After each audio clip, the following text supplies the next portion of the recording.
Emma Miller sat in the worn velvet chair of her childhood piano teacher's studio, her fingers trembling slightly as they hovered over the ivory keys. The room smelled of old books and lemon polish, just as it had 20 years ago when she first learned to play. But today was different. Today, she wasn't a student anymore. She was a 32-year-old woman who had walked away from music a decade ago, and she had no idea why she'd agreed to come back. Mrs. Chun, now in her 70s, adjusted her glasses and smiled warmly. Her silver hair was pulled back in the same tight bun Emma remembered from childhood. The old woman's hands, though marked with age spots now, still moved with the grace of someone who had spent a lifetime coaxing beauty from instruments. "I'm glad you called, Emma," Mrs. Chun said softly. "When your mother told me you were back in town, I hoped you'd visit." Emma forced a smile, though her chest felt tight. She hadn't touched a piano in years. After her father died, music had become too painful. Every note reminded her of the man who used to sit beside her during practice, encouraging her through every stumble and celebrating every small victory. Without him, the piano bench felt empty and cold. "I don't know if I can still play," Emma admitted, her voice barely above a whisper. "It's been so long." Mrs. Chen walked over and placed a gentle hand on Emma's shoulder. "Music doesn't leave you, dear. It waits. Sometimes for years, but it waits." She pulled out a simple piece of sheet music and set it on the stand. "Let's start with something easy. Just a simple tune. Nothing complicated." Emma looked at the music. It was a basic melody, something a first-year student might play. Part of her felt insulted by the simplicity, but another part felt relieved. Her fingers found their positions on the keys, muscle memory awakening after years of sleep. The first notes came out hesitant and uneven. Emma winced at the sound. She used to play complex pieces by Mozart and Chopin. Now she struggled with something a child could master. Her jaw tightened with frustration. "Don't think," Mrs. Chun instructed. "Just feel. Let your hands remember." Emma closed her eyes and tried again. This time, the notes flowed a little smoother. The simple melody filled the small studio, and something unexpected happened. As she played, Emma felt a tear slide down her cheek. She hadn't cried about her father in months. She'd been too busy with work, too focused on keeping her life together after her recent divorce from Mark, too determined to appear strong for everyone around her. But here, in this quiet room, with this simple tune under her fingers, the grief she'd pushed down for so long began to surface. The music unlocked something she'd kept carefully sealed away. When she finished, Emma sat in silence, her hands still resting on the keys. Mrs. Chun didn't speak right away. She understood that some moments needed quiet. "That was beautiful," the old teacher finally said. Emma shook her head. "It was basic. I used to be so much better." "You're comparing yourself to who you were," Mrs. Chen replied, settling into the chair beside the piano. "That's not fair to who you are now. You've lived a whole life since then. You've experienced loss, love, pain, joy. All of that makes your playing richer, even if the technique needs practice." Emma wiped her eyes with the back of her hand. She'd come to the studio out of nostalgia, maybe even desperation. After losing her job as a marketing manager 3 weeks ago, she'd moved back to her hometown to figure out what to do next. Everything in her life felt broken. Her career was gone, her marriage was over, and she felt more lost than she had at any point in her adult life. "I don't know why I'm here," Emma confessed. "I guess I just needed to do something that felt familiar." Mrs. Chun nodded knowingly. "When we lose our way, we often return to the places where we once felt sure of ourselves. Music was your anchor once. Maybe it can be again." Emma looked around the studio. The same posters of famous composers hung on the walls. The same metronome sat on the shelf, its pendulum still and silent. The same window overlooked the street where she used to wait for her father to pick her up after lessons. Everything was the same, yet everything had changed. "I saw your mother at the grocery store last month," Mrs. Chen continued. "She mentioned you were going through a difficult time. I wanted to reach out, but I wasn't sure you'd want to hear from your old piano teacher." "Mom worries too much," Emma said, though she knew her mother had good reason. The past year had been brutal. First, the divorce. Then the company downsizing that eliminated her position. Then the reality of being 32. and having to start over completely. Mrs. Chen stood and walked to a cabinet in the corner of the room. She pulled out a stack of sheet music and brought it to the piano. "I have a proposition for you," she said. "I'm getting older and my arthritis makes it harder to demonstrate pieces for my students. I could use an assistant. Someone to help with the younger children, to play examples, to provide support during recitals." Emma stared at her. "You want me to work here? Teaching piano?" "Helping, not teaching." "Not yet, anyway. Just being here, playing again, remembering why you love this in the first place." Mrs. Chun's eyes were kind but serious. "I can't pay much, but it would give you something to do while you figure out your next step. And honestly, Emma, I think you need this as much as I need the help." Emma's first instinct was to refuse. She had a master's degree in business. She'd managed teams of people. She'd lived in the city, had a career, had a whole life that was supposed to matter. Coming back to her hometown to help her childhood piano teacher felt like admitting defeat. But as she sat there, her hands still resting on the keys of that familiar piano, something stirred inside her. For the first time in months, she'd felt something other than numbness or anxiety. The simple tune had opened a door she thought she'd locked forever. "Can I think about it?" Emma asked. Mrs. Chen smiled. "Of course. But while you think, why don't you come back tomorrow? Just to play. No pressure, no decisions. Just you and the music." Emma nodded slowly. As she gathered her jacket and purse to leave, she glanced back at the piano one more time. The afternoon sun streamed through the window, making the polished wood glow warmly. It looked inviting in a way she hadn't expected. Walking out into the crisp autumn air, Emma felt different somehow. Not better exactly, but less hollow. The simple tune still echoed in her mind, its uncomplicated melody a strange comfort. She didn't know it yet, but that simple tune was about to write a completely new chapter in her life. Emma returned to the studio the next afternoon, though she told herself it was just to be polite. She'd spent the previous evening at her mother's house, pushing food around her plate while her mom asked careful questions about her plans. Emma had no answers. The truth was, she'd sent out dozens of job applications and heard nothing back. The marketing field was competitive, and her year-long gap from work after the divorce hadn't helped her resume. When she entered the studio, she heard the sound of a child struggling through scales. Mrs. Chun was working with a boy who couldn't have been more than 7 years old. His feet didn't quite reach the floor, and he kept hitting wrong notes with stubborn determination. No, Timothy," Mrs. Chun said patiently. "Listen to the sound. Does that note feel right to you?" The boy scrunched up his face and played the note again. "It sounds funny," he admitted. "Exactly. Trust your ears. They'll tell you when something's wrong." Mrs. Chen looked up and saw Emma standing in the doorway. Her face brightened. "Emma, perfect timing. Could you demonstrate the C major scale for Timothy? Sometimes hearing it played correctly helps." Emma hesitated, then set down her bag and approached the piano. She sat beside the young boy and positioned her hands on the keys. The scale was muscle memory, something she'd played thousands of times as a child. Her fingers moved through the progression smoothly, each note clear and even. Timothy watched with wide eyes. "You're really good," he said with the honest admiration only a child could offer. Emma felt something warm spread through her chest. "Thank you. But you know what? When I was your age, I made mistakes all the time. You just have to keep practicing." "Did you really?" Timothy seemed skeptical that this confident woman could ever have struggled. "Oh yes," Emma said, and found herself smiling at the memory. "One time I got so frustrated during a recital that I played the wrong song entirely. Just started playing something completely different because I couldn't remember. The piece I was supposed to perform." Timothy giggled. Mrs. Chen caught Emma's eye and gave her a knowing nod. For the next hour, Emma stayed and watched Mrs. Chen teach. She observed how the old woman never showed frustration, even when students repeated the same mistakes. She noticed how Mrs. Chen used stories and images to help children understand musical concepts. "Play it like you're tiptoeing past a sleeping giant," she'd say. Or, "These notes should sound like raindrops on a window."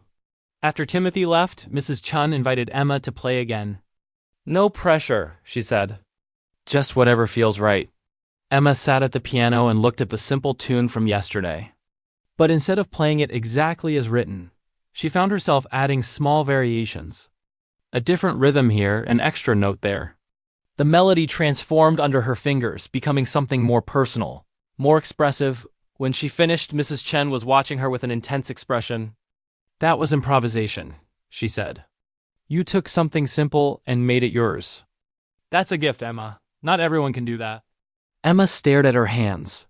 She hadn't planned to change the music. It had just happened naturally, as if the melody wanted to evolve. "I didn't think about it. It just felt right." "That's how the best music happens," Mrs. Chen replied. She pulled a chair closer to the piano. "I meant what I said yesterday. I really could use help here. But I'll be honest with you. I think you need this more than I do." Emma wanted to argue, but something stopped her. Maybe it was the peaceful feeling she'd had while playing. Maybe it was the memory of Timothy's excited face when she demonstrated the scale. Maybe it was simply that she had nothing else pulling her in any direction. "What would I actually do?" Emma asked. Mrs. Chen's eyes lit up.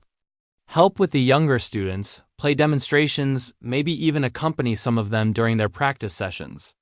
I have a recital coming up in 6 weeks. The children always need someone to practice with, and I can't be in 2 places at once." 6 weeks? Emma felt a flutter of anxiety. "That's not much time." "It's enough," Mrs. Chen assured her. "These aren't professional performances. They're children learning to share their music. Your job would be to help them feel confident and supported." Emma thought about her empty calendar, her dwindling savings account, and the growing sense of purposelessness that had been following her like a shadow. At least here she could do something useful. At least here she wouldn't spend another day sending applications into the void and hearing nothing back. "Okay," she said quietly. "I'll try it. But I can't promise I'll be good at this." Mrs. Chen smiled warmly. "You already are, dear. You just don't know it yet." The next few days fell into an unexpected rhythm. Emma arrived at the studio each afternoon and worked with students ranging from 6 to 16 years old. Some were naturally talented, their small fingers dancing across keys with surprising grace. Others struggled with basic concepts, requiring patience and creative explanations. Emma discovered she had a knack for finding ways to make difficult concepts understandable. When a 10-year-old girl named Sophie couldn't grasp rhythm, Emma had her clap patterns while walking around the room. When a teenage boy named Marcus felt self-conscious about playing in front of others, Emma shared her own embarrassing performance stories until he relaxed enough to try. But it was during the quiet moments, when the students had gone home and Emma practiced alone, that she felt the most significant shift. The piano was becoming a place where she could process everything she'd been avoiding. Her grief over her father's death, her anger about the divorce, her fear about an uncertain future. All of it poured out through her fingers and into the music. She started arriving earlier and staying later. Mrs. Chen gave her a key to the studio, trusting her completely. Emma would sit at the piano in the early morning light, working through pieces she'd learned years ago. Some came back easily. Others required relearning, her fingers stumbling over passages that used to be effortless. One evening, as Emma was packing up to leave, Mrs. Chen stopped her. "I want to show you something," the old teacher said. She led Emma to the cabinet where she kept records and pulled out an old program from a recital 20 years earlier. Emma saw her own name listed among the performers. "Emma Miller, age 12, she read aloud. "Clair de Lune" by Debussy. She remembered that performance. Her father had sat in the front row, beaming with pride. It was one of the last times she'd seen him truly happy before his illness began. "You were extraordinary that day," Mrs. Chen said softly. "Your father told me afterward that watching you play was one of the greatest joys of his life." Emma's throat tightened. "I miss him so much," she whispered. "I know," Mrs. Chen replied, pulling her into a gentle hug. "But he would be so proud of what you're doing now. Coming back to music, helping these children, that takes courage, Emma. More courage than most people have." As Emma drove home that night, she thought about courage and what it actually meant. She'd always associated it with big, dramatic actions. But maybe courage was simpler than that. Maybe it was showing up day after day, even when you felt broken. Maybe it was letting yourself feel things you'd been avoiding. Maybe it was playing a simple tune and allowing it to change you. The simple tune that Mrs. Chen had given her that first day was still in her music folder. Emma had played it dozens of times now, and each time it sounded different. The notes were the same, but the emotion behind them shifted with her mood. Sometimes it sounded melancholy. Sometimes hopeful. Sometimes angry. The music was becoming a language for feelings she couldn't express in words. Emma pulled into her mother's driveway and sat in the car for a moment, listening to the tick of the cooling engine. For the first time in a very long time, she felt like she was exactly where she needed to be. 3 weeks into her work at the studio, Emma encountered her first real challenge. A talented 13-year-old student named Lily had been preparing a complex piece for the upcoming recital, but she'd hit a wall. Every practice session ended with Lily in tears, frustrated and ready to quit. Emma sat beside her at the piano, watching Lily's fingers stumble over the same difficult passage for the 5th time. The girl's shoulders were tense, and her face was flushed with frustration. Emma recognized that feeling. She'd been there herself countless times, pushing too hard and getting nowhere. "Stop," Emma said gently, placing a hand on Lily's shoulder. "Take a breath." "I can't do it," Lily said, her voice thick with emotion. "Everyone else has their pieces ready, and I can't even get through this one section. I'm going to embarrass myself at the recital." Emma understood that fear intimately. The fear of failure, of not being good enough, of disappointing people who believed in you. She felt it so strongly after her divorce that she'd stopped trying at almost everything. Coming back to the piano had forced her to face that fear again. "You know what I learned?" Emma said, pulling the sheet music closer. "Sometimes we get so focused on playing something perfectly that we forget to play it at all. We stop listening and start fighting." Lily wiped her eyes. "What do you mean?" Emma played the difficult passage slowly, deliberately making mistakes. "Hear that? I messed up. But I didn't stop. I kept going, and the music still happened." She played it again, this time getting it right. "The notes don't care if you're perfect. They just want to be played." Something in Lily's expression shifted. She tried the passage again, and this time when she hit a wrong note, she didn't stop. She pushed through, and the music continued. It wasn't perfect, but it was alive. "That's it," Emma encouraged.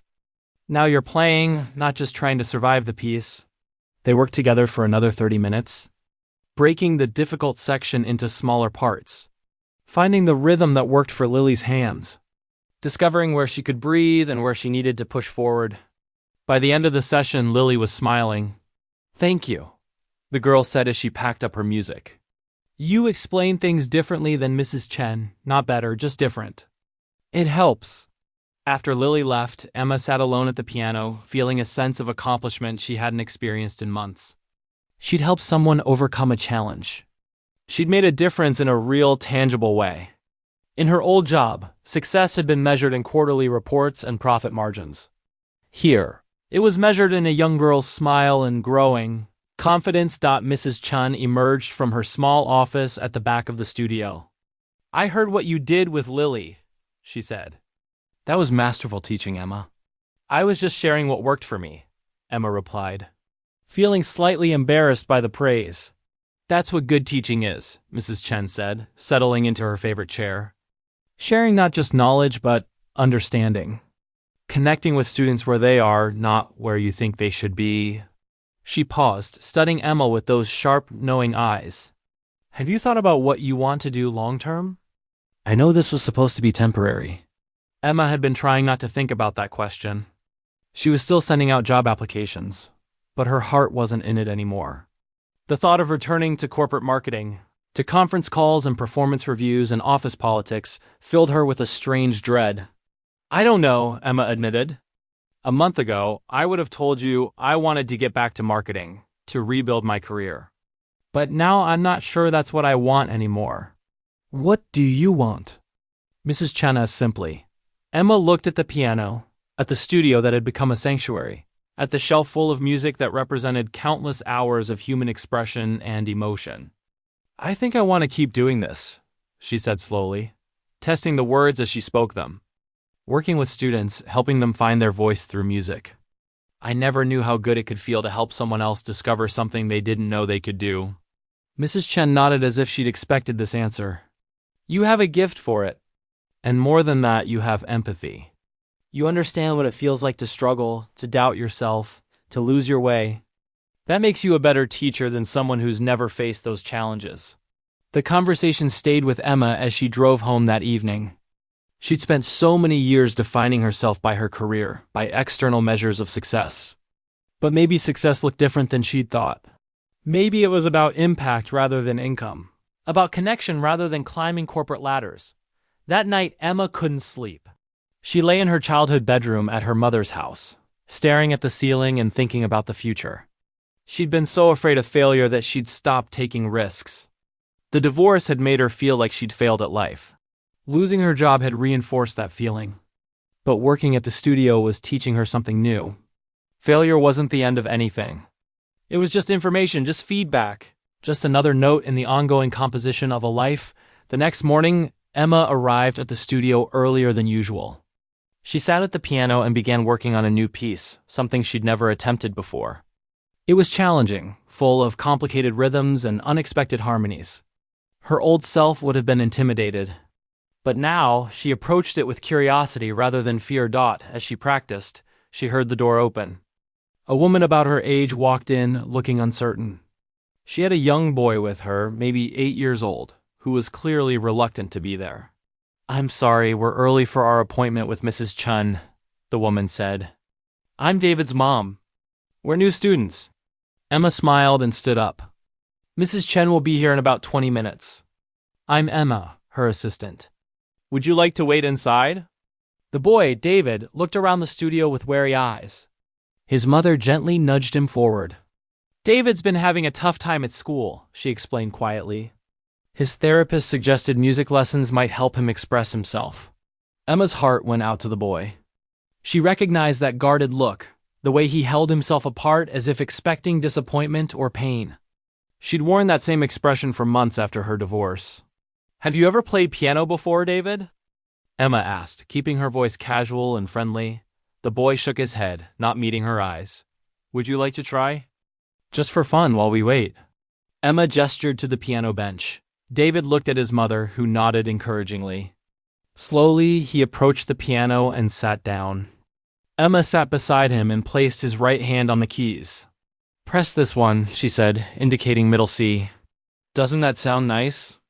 David pressed the key and a small smile flickered across his face. Now try this pattern. Emma showed him a simple 3-note sequence. It's like a little song. For the next 15 minutes, Emma guided David through basic explorations of the piano. She didn't worry about technique or proper finger placement. She just let him discover sounds, experiment with high notes and low notes, loud and soft. By the time Mrs. Chen arrived, David was actually laughing. Delighted by a rumbling low note he'd discovered, his mother had tears in her eyes. I haven't seen him smile like that in weeks. She whispered to Emma. Mrs. Chen took over the lesson, but she caught Emma's eye and gave her an approving nod. Emma had done exactly the right thing, creating a positive first experience that would make David want to come back. As Emma watched Mrs. Chen work with the nervous boy, she realized something profound. She'd spent years chasing a version of success that had never quite fit her. She'd forced herself into a career that paid well but left her feeling empty. She'd stayed in a marriage long past when she should have left because she was afraid of being seen as a failure. But here, in this quiet studio, helping children find their voices through music, she felt more herself than she had in years. The simple tune Mrs. Chen had given her 3 weeks ago had indeed opened a door. Emma was finally ready to walk through it and see where it led. The recital was now just 2 weeks away, and the studio buzzed with nervous energy. Students arrived for extra practice sessions. Parents asked anxious questions about dress codes and performance order, and Mrs. Chen carefully organized the program to showcase each child's strengths. Emma found herself working longer hours, staying late to help students polish their pieces and calm their pre-performance jitters. One afternoon, while Emma was helping a student named Jason work through his piece, her phone rang. She glanced at the screen and saw it was a number she recognized from one of her job applications.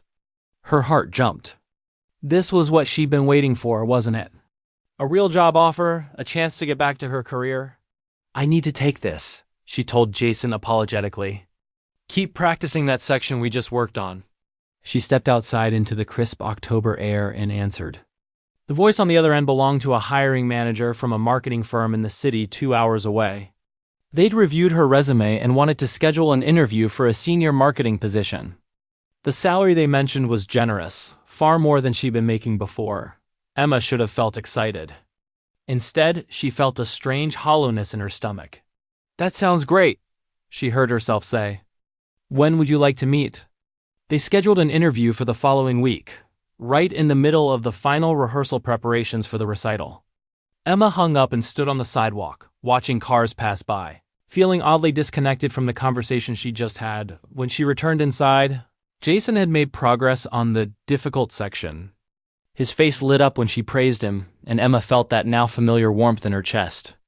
This moment, this simple interaction with a determined 12-year-old boy, meant something to her in a way that quarterly marketing reports never had.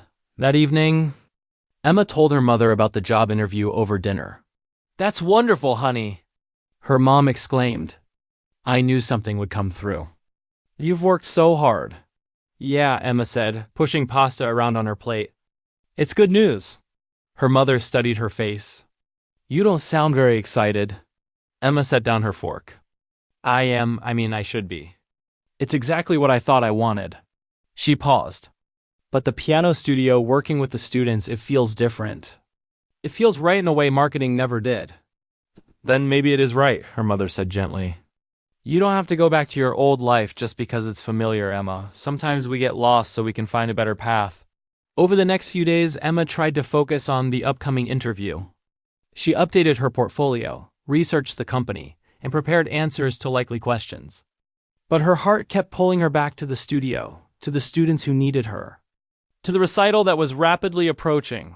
Lily, the 13-year-old who'd been struggling, had made remarkable progress.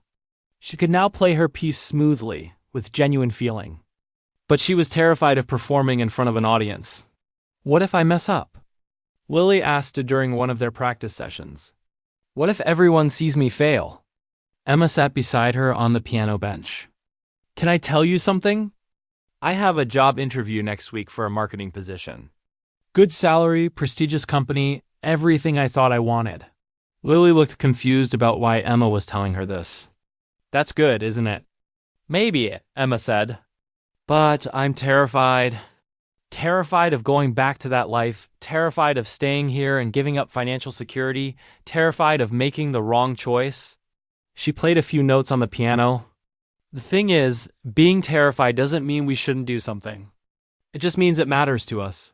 So I should do the recital even though I'm scared?" Lily asked. "I think you should do it because you're scared," Emma replied.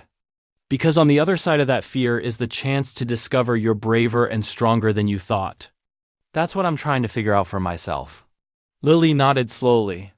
"Will you be there? At the recital?" Emma realized with sudden certainty that she would be.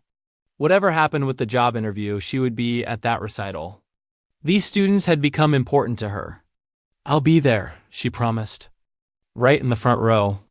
The day of her interview arrived cold and rainy. Emma drove to the city, her resume in a leather portfolio, wearing the professional clothes she'd packed away months ago. The marketing firm's office was sleek and modern, all glass and chrome and impressive views of the city skyline. The interview went well. Emma answered questions confidently, drawing on her years of experience. The hiring managers were impressed. They talked about the company culture, the exciting projects she'd work on, the room for advancement. They practically offered her the job on the spot, pending reference checks. Emma should have been thrilled. Instead, she felt like she was watching someone else's life unfold. "Can I have a few days to think about it?" she asked. The lead interviewer looked surprised but agreed. "Of course. But we hope to hear from you soon. You're exactly what we're looking for." On the drive back, Emma's mind raced. The salary would solve her financial worries. She could move out of her mother's house, re-establish her independence, prove to everyone, including herself, that she hadn't failed. But then she thought about leaving the studio, about not being there for the students, about giving up the unexpected joy she'd found in teaching. She arrived back in town, just as the afternoon student sessions were ending. Emma walked into the studio to find David, the shy boy she'd worked with on his first day, playing a simple melody for his mother. His face was concentrated but happy, and when he finished, he looked up at Emma with pure pride. "Did you hear me? I played the whole thing," he announced. "I heard," Emma said, her throat suddenly tight. "That was beautiful, David." Mrs. Chen pulled Emma aside. "How did the interview go?" "They want to hire me," Emma said. "And what do you want?" Mrs. Chen asked, getting straight to the heart of it. Emma looked around the studio. At the piano where she'd rediscovered herself? At the students gathering their music and chattering about the upcoming recital? At the simple tune she'd played that first day, still sitting on the music stand? "I want to stay," she whispered. "I want to help these kids. I want to keep teaching. But I don't know if that's realistic. The pay here is minimal. I have bills, responsibilities." Mrs. Chen took Emma's hands in her own. "I've been waiting for the right moment to tell you this. I'm planning to retire at the end of the school year. I've been looking for someone to take over the studio, someone who understands that this isn't just a business, it's a calling. Someone who connects with students the way you do." Emma stared at her, barely comprehending. "You want me to take over the studio?" "I want to give you the option," Mrs. Chen said. "It won't make you rich, Emma, but it will give you purpose. And based on what I've seen these past weeks, that's what you're really looking for." Emma's mind reeled. Take over the studio? Become a piano teacher full-time? It seemed impossible, impractical, completely contrary to everything she'd planned for her life. And yet it felt more right than anything had in years. "I don't know what to say," Emma managed. "Don't say anything yet," Mrs. Chen advised. "Think about it. Talk to your family. Come to the recital this weekend and see these children perform. Watch what your work has helped them achieve. Then decide." That night, Emma lay awake thinking about choices and chances and the unexpected ways life could unfold.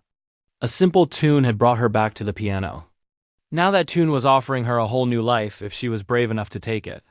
The question was, could she let go of who she thought she should be and embrace who she was actually becoming?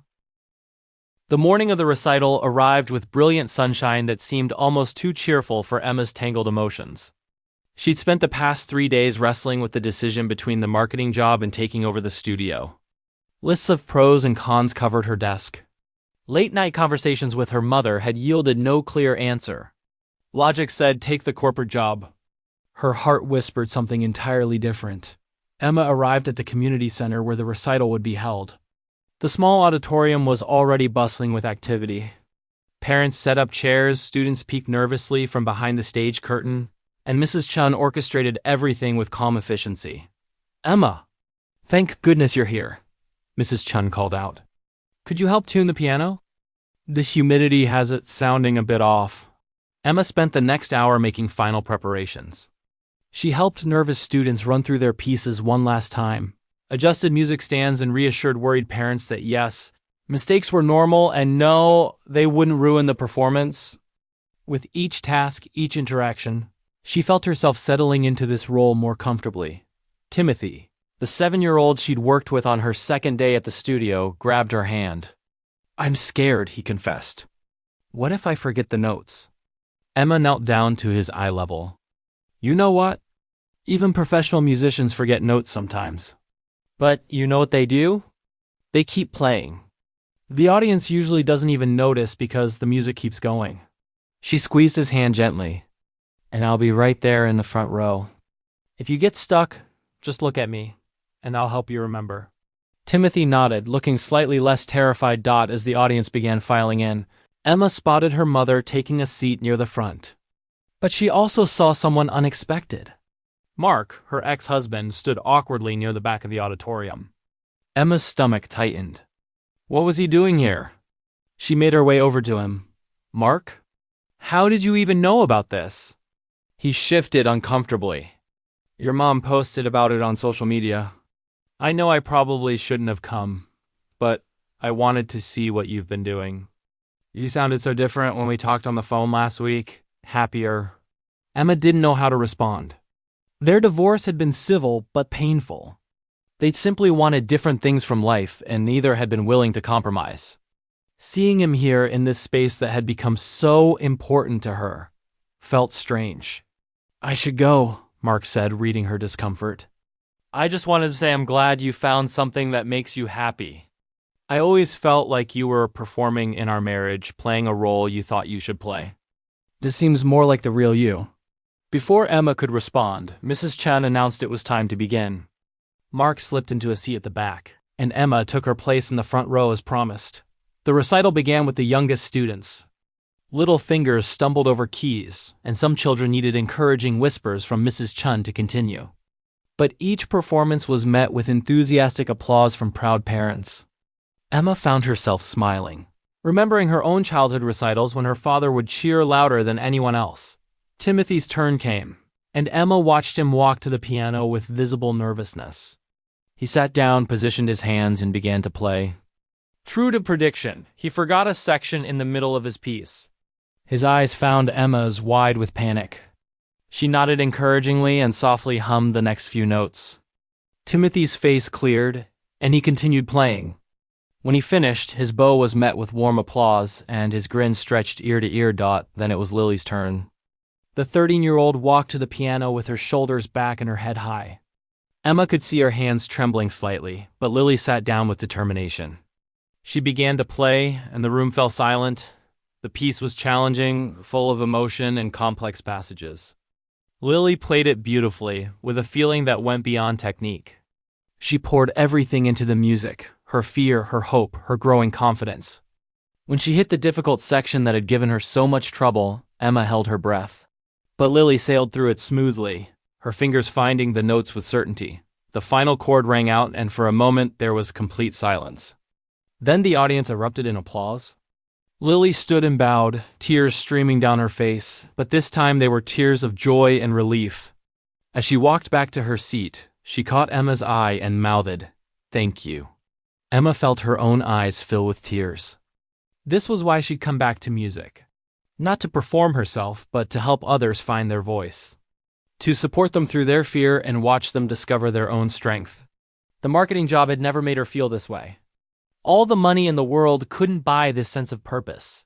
The recital continued with more students, each one representing hours of practice and dedication. David, the shy boy who'd barely spoken on his first day, played a simple melody with such care and precision that his mother openly wept. Marcus, the self-conscious teenager, performed with a confidence that would have seemed impossible weeks ago. During intermission, Emma stepped outside for air. She found herself standing alone, looking up at the autumn sky when Mark approached. "That was incredible," he said. "Those kids really love you. I could see it in the way they looked at you." Emma smiled. "They've taught me as much as I've taught them." "The marketing firm called me for a reference," Mark admitted. "I gave you a glowing recommendation because you were excellent at that job. But Emma, watching you here today, I don't think marketing is where you belong anymore." "I've been thinking the same thing," Emma said quietly. Mark nodded. "For what it's worth, I think you should stay here. I know that's not the practical choice, and Lord knows you've always been practical. But maybe it's time to be impractical. To choose what makes you come alive instead of what makes sense on paper."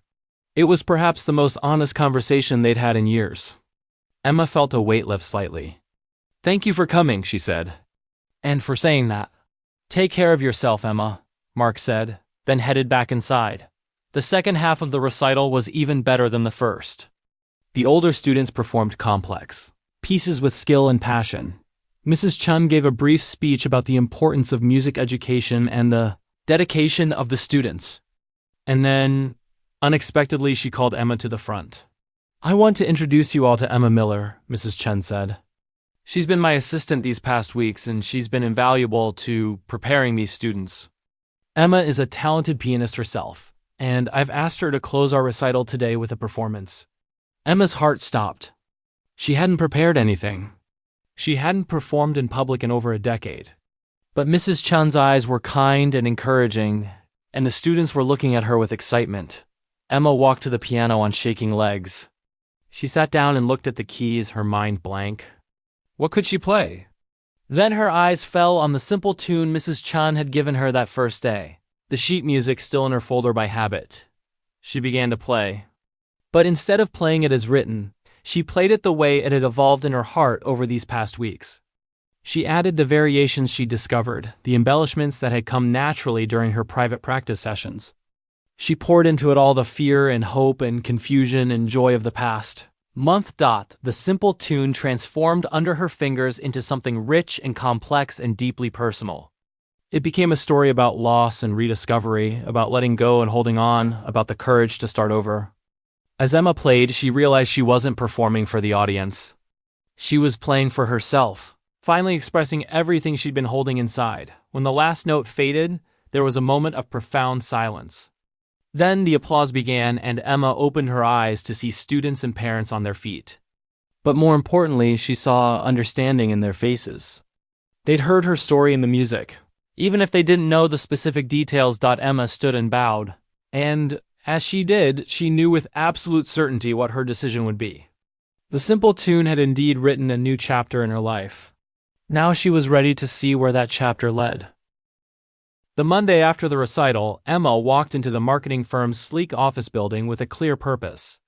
She'd spent Sunday evening composing her thoughts and Monday morning rehearsing what she would say.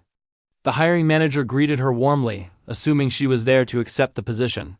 "We're excited to have you join the team," he said, gesturing to a chair in his modern office. "I have the contract ready for you to sign." "I appreciate the offer," Emma began, her voice steady despite her nerves. "You have an impressive company, and I'm honored you considered me. But I've decided to decline the position." The manager's smile faltered. "Oh, may I ask why?" "Is it the salary?" "We might have some room to negotiate." "It's not about money," Emma said. "I've been given the opportunity to take over a music studio to teach piano to children and adults.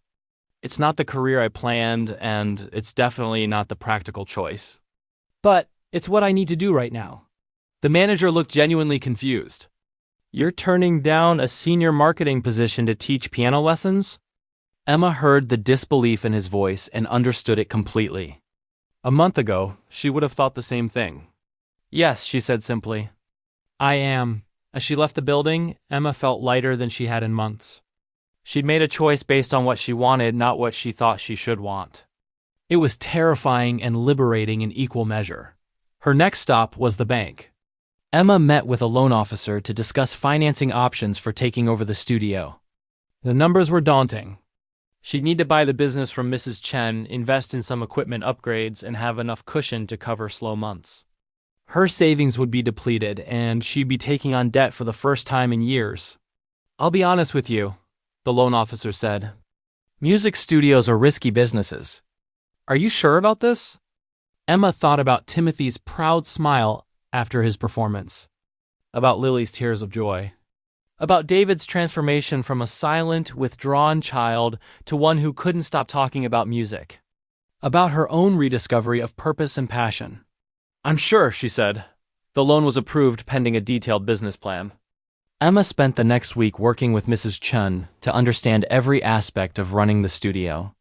She learned about managing schedules, dealing with difficult parents, maintaining instruments, marketing to attract new students, and handling the endless administrative tasks that came with running a small business. "You'll need to expand," Mrs. Chen advised. "I've kept the studio small because I'm old and tired. But you're young and energetic. You could offer group classes, adult lessons, maybe even music therapy sessions. David's mother has already asked if you'd consider working with other children who struggle with anxiety or trauma." Emma's mind buzzed with possibilities. She could create after-school programs, partner with local schools, offer scholarships for students who couldn't afford lessons. The studio could become a real community resource, not just a business.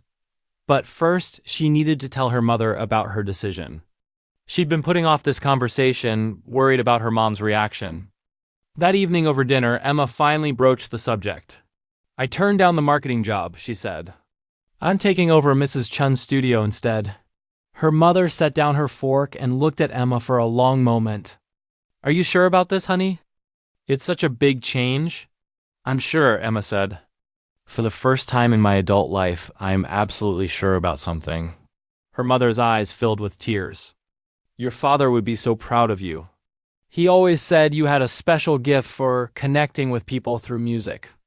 I think he'd be thrilled to know you're using that gift. Emma felt her throat tighten. I wish he could see this. I wish I could tell him I finally figured out what I'm supposed to be doing. Oh, sweetheart, her mother said, reaching across the table to take Emma's hand. He knows. I truly believe he knows. The transition happened quickly. Mrs. Chen wanted to retire by the end of the year, which gave Emma just over 2 months to prepare. They announced the change to current students and their families, and the response was overwhelmingly positive. Several parents specifically mentioned how much Emma had helped their children during the recital preparation. Emma moved out of her mother's house and into a small apartment above a bakery downtown. It wasn't fancy, but it was hers, and she could afford it on her projected income. She furnished it simply, with a second-hand couch and a small table. But she splurged on one item, a beautiful upright piano that she placed in the living room. Each morning, she woke to the smell of fresh bread from the bakery below and practiced piano for an hour before heading to the studio. She worked through the classical pieces she'd abandoned years ago, rediscovering her love for Chopin and Debussy and Mozart. But she also explored new composers, modern pieces, also explored new composers, modern pieces, and even some jazz and contemporary music. One evening, as Emma practiced a particularly challenging piece, she heard a knock at her door. She opened it to find Lily standing there with her mother. I'm sorry to bother you at home, Lily's mother said. But Lily has been asking to talk to you about something, and she insisted it couldn't wait. Emma invited them in, curious. Lily seemed nervous, clutching a folder against her chest. I've been writing music, Lily said shyly. Composing. I tried to write my own piece, and I wondered if you could look at it and tell me if it's any good. Emma's heart swelled. She took the folder and opened it to find several pages of handwritten sheet music. The composition was rough, with some technical errors, but the melody was hauntingly beautiful. Lily, this is remarkable, Emma said honestly. Have you played it? I tried, but I'm not sure if I'm doing it right, Lily admitted. They sat at Emma's piano together and Lily played her composition. It needed work, but the core of it was genuinely talented. Emma made some suggestions about structure and harmony, and they spent the next hour refining the piece together. As Lily's mother watched them work, she said quietly, I need to tell you something. Emma, before Lily started lessons, she was struggling badly with depression. She wouldn't talk to anyone, barely ate, had no interest in anything. Music saved her. You saved her. Emma looked at the woman in surprise. I didn't know. We didn't want to make a big deal of it, Lily's mother continued. But I want you to know that what you're doing matters. You're not just teaching piano. You're giving children a way to express themselves, to work through difficult emotions, to find beauty in a sometimes ugly world. After they left, Emma sat at her piano in the quiet apartment and cried. They were tears of gratitude, of humility, of overwhelming purpose. She'd spent so many years chasing external validation through career success and material achievement. But this, helping a troubled teenager find her voice through music, meant more than any promotion or salary increase ever had. The weeks flew by in a blur of planning and preparation. Emma designed new programs, created a website, reached out to local schools about partnerships, and even connected with a music therapist about offering specialized sessions for children with special needs. Mrs. Chen watched all of this with visible pride. You're going to make this studio something special, she told Emma. I knew you were the right person the moment you walked back through that door. I almost didn't come back, Emma admitted. I almost let fear keep me away from the one thing that could make me whole again. But you did come back, Mrs. Chen said. That's what courage is, Emma, not the absence of fear, but the willingness to act despite it. On Emma's last day as Mrs. Chen's assistant and first day as the studio's new owner, they held a small ceremony. Current students and their families gathered, along with Emma's mother and a few old friends from high school who'd heard about her new venture. Mrs. Chen made a short speech about the importance of following your passion and trusting in the journey. Then she handed Emma the studio keys, and everyone applauded. Emma looked around the room at the faces of people who'd become important to her in such a short time. Timothy waved enthusiastically. David gave her a shy thumbs up. Lily smiled with genuine warmth. And standing in the back, Emma noticed, was Mark. He'd come to support her new beginning. As the gathering dispersed and people said their goodbyes, Emma found herself alone in the studio for the first time as its owner. She sat at the piano and placed her hands on the keys. The simple tune that had started everything was still in her music folder, a reminder of how far she'd come. She began to play, and as the notes filled the quiet studio, Emma realized something profound. The simple tune hadn't just written a new chapter in her life. It had taught her that sometimes the path to finding yourself leads through unexpected places. Sometimes you have to lose everything you thought you wanted to discover what you actually need. Sometimes the bravest thing you can do is start over, even when everyone thinks you're making a mistake. The music swelled under her fingers and Emma smiled. This was just the beginning. 6 months after taking over the studio, Emma stood in front of a packed auditorium for the spring recital. The audience was twice the size of the fall event, filled with students, families, and community members who'd heard about the transformed music program. Emma had expanded the studio's offerings just as Mrs. Chun had suggested, and the response had exceeded her wildest expectations. The studio now offered group classes for beginners, adult evening sessions for people who'd always wanted to learn piano, and special music therapy programs for children dealing with anxiety, trauma, or developmental challenges. Emma had hired 2 part-time instructors to help manage the growing roster of students, and she'd partnered with 3 local schools to provide after-school music programs for underprivileged children. As Emma watched her students prepare backstage, she reflected on how much had changed. Her bank account was healthier than expected. The expanded programs generated enough income that she'd been able to pay down her loan faster than projected. But more importantly, she woke up every morning excited about her work. The exhaustion she felt at the end of each day was satisfying rather than draining. Timothy, now 8 years old and significantly more confident, would be performing a much more complex piece than his first simple melody.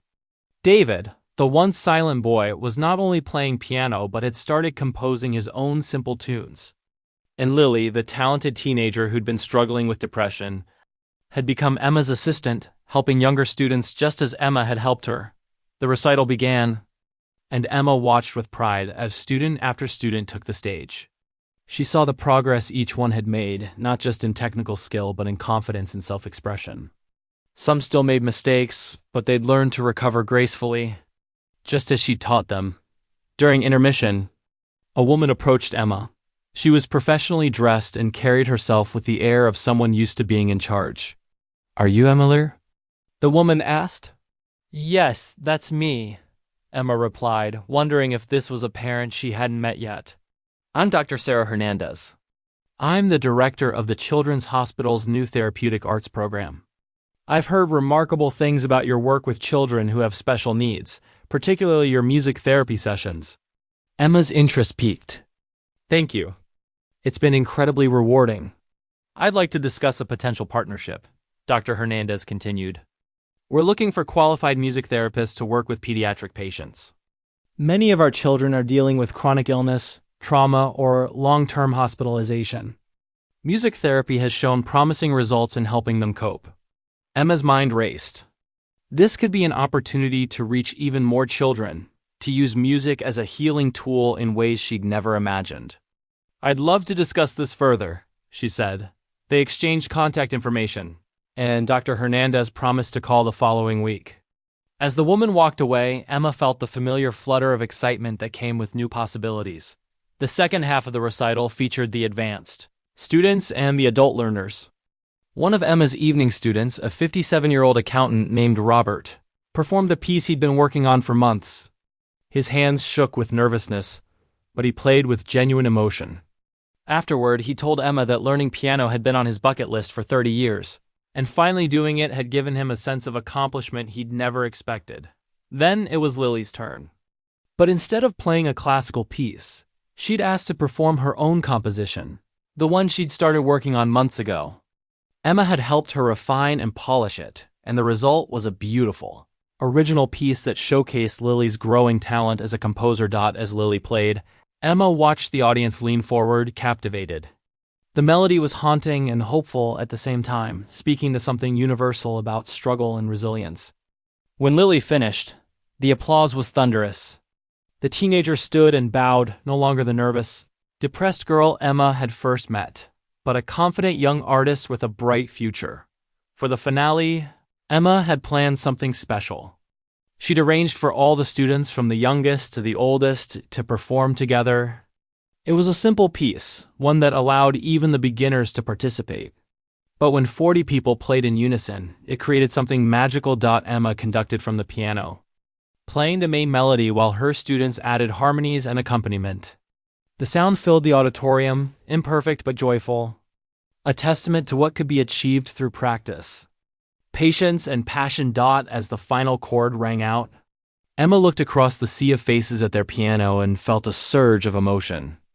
This was her community now. These were her people. This work was her calling. After the recital, as families mingled and students celebrated, Mrs. Chen approached Emma. The older woman had attended the performance, beaming with pride throughout. "You've exceeded every expectation," Mrs. Chen said, pulling Emma into a warm embrace. "The studio has become something truly special under your leadership." "I couldn't have done it without your foundation," Emma replied. "You built something beautiful, and I'm just trying to honor that legacy." "No," Mrs. Chen said firmly. "You've built something new. You've taken my small studio and transformed it into a community hub, a place of healing and growth and creativity. This is your vision, Emma, your achievement." As the evening wound down and people began to leave, Emma found herself alone in the auditorium, sitting at the piano one last time. She pulled out the simple tune from her folder, the one that had started everything. The paper was worn now, creased from being carried back and forth for months. She played it one more time. But now the melody was so embedded with variations and emotions that it barely resembled the original. It had evolved, just as she had evolved. The simple tune had become a complex symphony of experiences, challenges, failures, and triumphs. Emma thought about where she'd been a year ago. Divorced, unemployed, living with her mother, and completely lost. She felt like a failure, like her life had gone completely off track. But that supposed failure had led her here, to this piano, to these students, to work that mattered in ways she'd never imagined. Her phone buzzed with a text message. It was from Mark. Saw photos from the recital on social media. "Looks amazing. Happy for you, Em. You found your thing." Emma smiled. She and Mark would never get back together, but they'd found a genuine friendship in the aftermath of their divorce. He'd recently started dating someone new, and Emma had felt nothing but happiness for him. They'd both moved on to lives that suited them better. Another text came in, this one from her mother. "Your father would be bursting with pride." "I know I am. Love you, sweetheart." Emma allowed herself a moment to imagine her father sitting in the audience, watching her conduct the ensemble, seeing the studio she'd built. She hoped her mother was right. She hoped he'd be proud of the path she'd chosen, even if it wasn't the one anyone expected. As Emma locked up the auditorium and walked to her car, she thought about the hospital partnership, the growing student roster, the new programs she wanted to develop. There was so much ahead, so many possibilities. But she wasn't afraid anymore. She'd learned that taking risks could lead to rewards beyond imagination. She'd learned that sometimes the best path forward was the one that made no sense on paper but felt right in your heart. Emma drove home through the quiet streets of her hometown, no longer seeing it as a place of retreat or failure, but as home in the truest sense. She'd traveled far, both literally and metaphorically, only to discover that what she'd been searching for was here all along, waiting in the keys of a piano and the simple tune that had unlocked everything. The next morning, Emma woke early and sat at her own piano, the one in her small apartment above the bakery. She began to play, improvising freely, letting the music flow without planning or overthinking. The melody that emerged was entirely new, not based on anything she'd learned or practiced. It was her own composition, her own voice finally speaking clearly through the music. As she played, Emma realized this was how life worked. You started with simple tunes, basic melodies that others taught you. But over time, if you practiced and persisted and stayed open to possibility, you developed your own voice. You created your own music. You wrote your own story. The simple tune Mrs. Chen had given her that first day, hadn't just written a new chapter in Emma's life. It had taught her how to become the author of her own story. How to compose a life that was uniquely hers, imperfect but authentic. Challenging but deeply meaningful. Emma played until the morning sun streamed through her windows, filling the room with golden light. Down below, the bakery was opening, and the smell of fresh bread wafted up through the floorboards. Outside her window, the town was waking up. People starting their days, each living their own stories, each finding their own way. And Emma, with her hands on the piano keys and music in her heart, was exactly where she needed to be. The simple tune had led her home to herself, and that, she realized, was the greatest gift music could ever give. She smiled, played one final chord, and then stood to begin her day. There were students to teach, lives to touch, and music to share. The new chapter was well underway, and Emma couldn't wait to see what the next page would bring.